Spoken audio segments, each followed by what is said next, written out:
बिस्मिल्लाहिर्रहमानिर्रहीम। अस्सलामुअलैकुम। तो अज़ीज़ तलबा, आज का हमारा लेक्चर फ़िज़िक्स के मुतालिका है, जिसमें हम साउंड वेव्स का मुतालिया करना चाहते हैं। Longitudinal nature of a sound waves.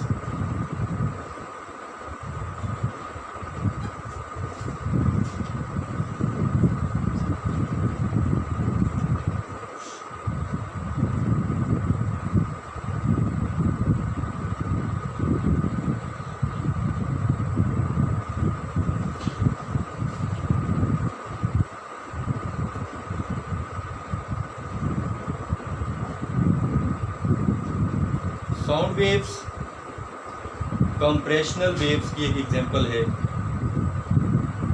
Mechanical waves में हमने ये पढ़ा था कि ऐसी वेव्स जिनके प्रोपिगेशन के लिए मीडियम का होना ज़रूरी हो, ऐसी वेव्स मैकेनिकल वेव्स कहलाती हैं। उनके दो टाइप्स के बारे में हमने पढ़ा, ट्रांसवर्स वेव्स और दूसरी क्या थी, कंप्रेशनल और लॉन्गिट्यूडिनल वेव्स, जिसमें जो मीडियम के ज़र्रात की वाइब्रेटरी मोशन होती है वो वेव्स की हरकत के पैरेलल होती है।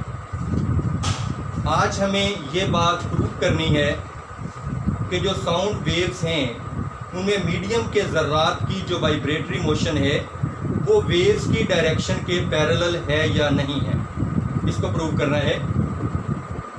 तो एक मखसूस डिवाइस जो आमतौर पर लैब में इस्तेमाल होता है,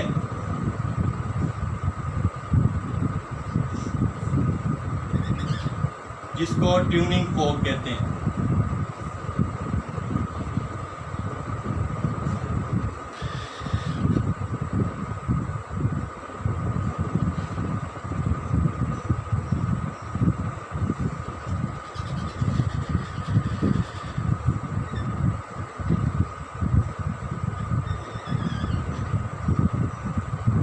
इसकी दो प्रॉन्ग्स हैं।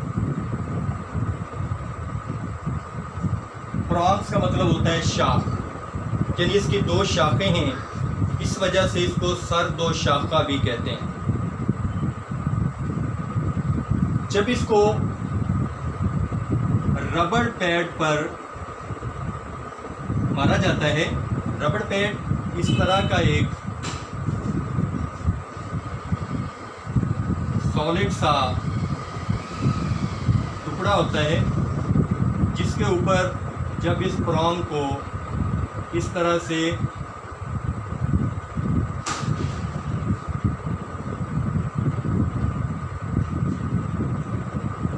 मारा जाएगा तो इसकी ये शाख जो है अंदर की जानिब दबेगी। क्या मतलब है, दबने की वजह से इसके अंदर वाइब्रेशन पैदा होगी। क्या कहा जा सकता है कि इसकी अगर ओरिजिनल पोजीशन वो है तो जब इसको रबड़ पैड पर मारा गया ये कुछ अंदर की जानिब दबी और ए पोजीशन तक गई, और ए पोजीशन पर जाने के बाद चूँकि ये एक इलास्टिक बॉडी है, ये बाहर की जानिब निकली, तो बाहर की जानिब निकलते हुए ये ऊपर नहीं ठहरी बल्कि बी पोजीशन पर चली गई है। क्योंकि ये वाइब्रेटरी मोशन है, इसमें जो मीडियम के ज़र्रात है वो मेन पोजीशन के आगे पीछे मूव करते हैं, बैक एंड फ्रो या टू एंड फ्रो मोशन करते हैं, ये बी पोजीशन तक जाएगी। जब तक ये अपनी रेस्ट पोजीशन में थी, ये प्रॉन्ग रेस्ट पोजीशन यानी मेन पोजीशन पर थी, यहाँ पर जो मीडियम यानी हवा का मीडियम है उसमें जो मॉलिक्यूल्स हैं उनकी मोशन यूनिफॉर्म थी, यानी उनके दरमियान जो डिस्टेंस थे वो यूनिफॉर्म थे। लेकिन जैसे ही ये प्रॉन्ग जो है ओ से बी की जानिब निकली, यहाँ पर मीडियम के ज़र्रात जो हैं वो दब गए। मीडियम चूँकि हवा है इसलिए हवा के ज़र्रात जो हैं यहाँ पर कंप्रेस हो चुके हैं।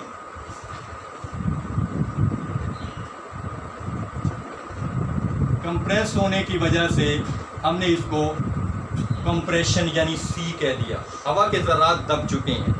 दबने की वजह से उनकी डेंसिटी यहाँ पर ज़्यादा हो चुकी है। और जैसे ही ये प्रॉन्ग जो है मीन पोजीशन से एक्सट्रीम पोजीशन ए की जानिब वापस आएगी तो मीडियम के ज़रात यहाँ पर एक्सपेंड हो जाएंगे,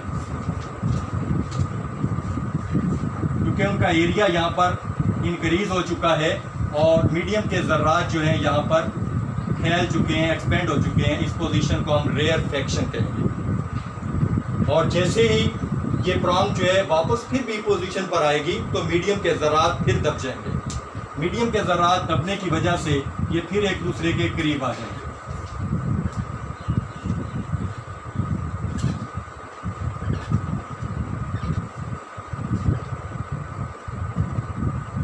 यहाँ पर फिर कंप्रेशन, और जैसे ही ये प्रॉन्ग जो है वापस एक पोजीशन पर आई मीडियम के ज़रात फिर एक्सपेंड हो गए। लिहाजा ये डिस्टर्बेंस यानी खलल जो है वो मीडियम के एक हिस्से से दूसरे मीडियम में ट्रेवल करता जा रहा है। और जैसे ये फिर बाहर निकलेगा इस तरह से ये मीडियम के ज़रात जो हैं वो फिर दबेंगे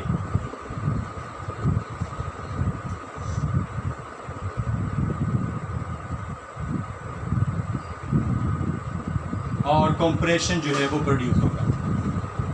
जो कंप्रेशन एंड रेयरफेक्शन, इसमें मीडियम के ज़रात की जो वाइब्रेटरी मोशन है ये अगर हम इसकी मीन पोजीशन कहते हैं तो मीडियम के ज़रात जो हैं वो इस तरह से टू एंड फ्रो मोशन कर रहे हैं अपनी मीन पोजीशन पर। जैसे ये प्रॉन्ग जो है टू एंड फ्रो मोशन करती है वैसे ही ये एक्सपेंशन और इनका कंप्रेस होना, ये भी टू एंड फ्रो मोशन करते हुए पार्टिकल्स हैं, कभी कंप्रेशन प्रोड्यूस कर रहे हैं और कभी रेयरफेक्शन प्रोड्यूस कर रहे हैं, जिसकी वजह से आवाज़ की वेव जो है वो ट्रैवल कर रही है। यानी आवाज़ की वेव की जो प्रोपिगेशन है यानी इसकी जो डायरेक्शन है वो भी इस साइड पर है और मीडियम के ज़रात की जो वाइब्रेटरी मोशन है वो भी जो है इसी साइड यानी एक दूसरे के पैरेलल मूव कर रहे हैं। ये दोनों लाइंस एक दूसरे के क्या है, पैरेलल हैं, क्योंकि इनका दोनों का डिस्टेंस जो है हर नुक्ता पर इक्वल रहता है। इस वजह से ये वाइब्रेटरी मोशन और मीडियम के ज़रात की वाइब्रेटरी मोशन और ये वेव्स की जो प्रोपिगेशन की डायरेक्शन है ये एक दूसरे के पैरेलल हो जाती है, जिससे क्या बात प्रूव हुई कि ये जो वेव्स हैं क्योंकि एक दूसरे के पैरेलल चल रही हैं, ये वाली जो दोनों कंडीशंस हैं इस वजह से जो साउंड वेव्स होती हैं is the best example of longitudinal waves. तो इसको हम आवाज़ की वेव्स का लॉन्गिट्यूडिनल नेचर कहते हैं कि आवाज़ की वेव जब भी प्रोड्यूस होंगी वो लॉन्गिट्यूडिनल नेचर की होंगी, यानी उनके अंदर कंप्रेशन और रेयरफेक्शन जो है वो प्रोड्यूस होगा। इसमें ये खलल जो है इसको हम इस तरह से डिनोट कर सकते हैं, मीन पोजीशन के गिर्द ये जिसका कंप्रेशन इस तरह से डिनोट करेंगे, जबकि ये वाला सेक्शन जो है रेयरफेक्शन का, फिर इसका आगे ये कंप्रेशन और फिर आगे इसका ये रेयरफेक्शन, इस तरह से यानी मीन जो इसकी पोजीशन होगी इसके गिर्द ये वाइब्रेटरी मोशन करेंगे और कंप्रेशन और रेयरफेक्शन यानी ये जो इसका नीचे वाला हिस्सा है जिसको हम ट्रफ कहते हैं इसके अंदर यहाँ पर उसका रेयरफेक्शन जो इंडिकेट किया जा रहा है और जो हाईएस्ट पॉइंट है वहाँ पर इसका कंप्रेशन जो इंडिकेट किया जा रहा है। जो कंप्रेशन और रेयरफेक्शन जो है बनते चले जाते हैं और आवाज़ की वेव जो है वो एक जगह से दूसरी जगह ट्रैवल कर जाती हैं।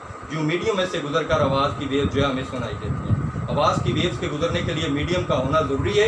इसके लिए कुछ एक्टिविटीज़ जो पहले भी करवाई जा चुकी हैं कि अगर आवाज़ की वेव्स के रास्ते में कोई रुकावट रखती जाती है तो आवाज़ की जो वेव्स हैं उनसे क्रॉस नहीं हो सकती। जैसा कि मैंने कल भी मिसाल दी थी कि एक बेल जार ले लें, उसके अंदर जो है अगर आप एक इलेक्ट्रॉनिक बेल जो है उसको इसके अंदर लगा दिया जाए, ऊपर से इसको कार की मदद से जो है इसको बंद कर दिया जाए, हवा बंद कर दिया जाए और ये जो बेल है इसको इसके अंदर जो है इस तरह से हैंग कर दिया जाए,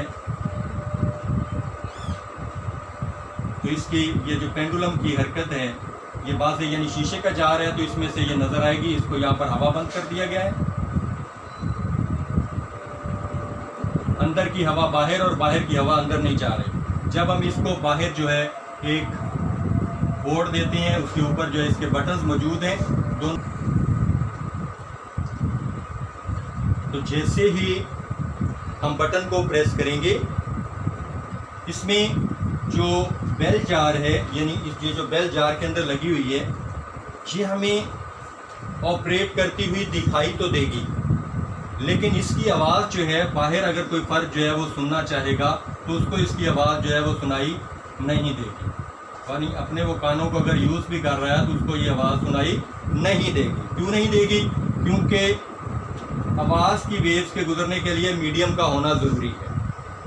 यहाँ पर जो है जो एयर कॉलम है इसका, चूँकि ये हवा बंद है, इसमें हवा जो है वो बाहर की जानिब ट्रैवल नहीं कर रही, लिहाजा वो सुनने वाले के कान को मुतासर नहीं कर सकती, लिहाजा जो वो आवाज़ है वो हमें सुनाई नहीं देगी। बेल चलती हुई हमें दिखाई दे रही है, क्योंकि ये ट्रांसपेरेंट मीडियम है, ये जो शीशे का बना हुआ है ट्रांसपेरेंट मीडियम है, इसमें ये आवाज़ की वेव जो हैं उनको ट्रैवल करने के लिए कोई रास्ता नहीं होता, इसलिए उसकी आवाज़ बाहर से सुनाई नहीं देती, लेकिन अंदर जो है ना बेल बजती हुई सुनाई देती है। जैसे ही हम यहाँ से इसके अंदर कुछ खला पैदा कर देते हैं, खला पैदा करने से इसकी आवाज़ की वेव जो है वो अब ट्रैवल करेंगी, ट्रैवल करते हुए हमारे कान को सुनाई देगी। साबित हुआ कि आवाज़ की जो वेव्स हैं इनके गुजरने के लिए मीडियम का होना ज़रूरी है, मीडियम के बगैर ये ट्रैवल नहीं करती। तो उम्मीद है आपको आज का लेक्चर जो है वो समझ आया होगा। अगर किसी किस्म का कोई वहाम हो या आप कोई क्वेश्चन करना चाहें तो आप कमेंट्स में जाकर जो है इसका सवाल पूछ सकते हैं, इंशाल्लाह आपको उसका जवाब दिया जाएगा। इसके लिए ज़रूरी है कि आप चैनल को सब्सक्राइब भी करें, लाइक भी करें और शेयर भी करें, ताकि बहुत से ऐसे स्टूडेंट जो कोविड-19 की वजह से अपने घरों में बैठे तालीम जैसी दौलत से बराबर नहीं हो सकते, उन तक भी ये मेरी जो बात है वो पहुँच सके, उनका फ़ायदा हो सके। वस्सलाम।